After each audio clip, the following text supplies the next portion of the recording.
Wonderful mornings to everyone. I'm your host, Mish Costales.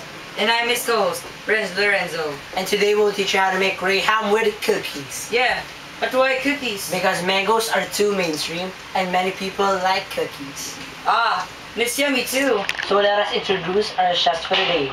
Our first chef is Alvin Mabahagi. Welcome, sir. And our second chef is Jeremy David. Welcome, sir. And for our special guest, the one and only John Ben. Hello everyone, I am very overwhelmed to be here.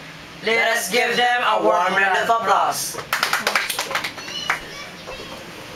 Good morning everyone. As the hosts have said, we're going to make graham with cookies. So let us start with the ingredient.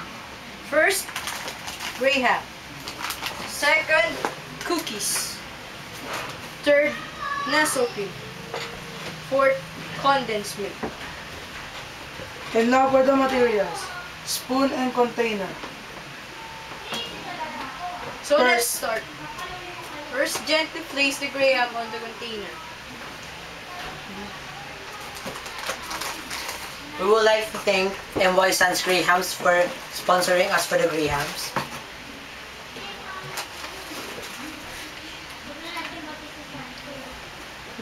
Next, scoop a spoonful of condensed milk and then spread it. Scoop a spoonful of nestle cream and spread it too.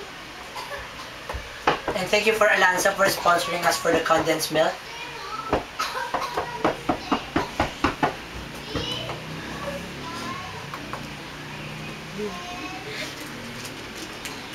Can we use our hands then crush cookies into bits? Yeah, but you can use other materials in crushing the cookies. Don't worry guys, we wash our hands. And for the last step, you put another layer of graham and do all the steps all over again until the container is full. Then put it on your freezer for 1 hour and your graham is done. Thank you Chef Alvin and Chef David. Now let's taste it with our guest, John Ben.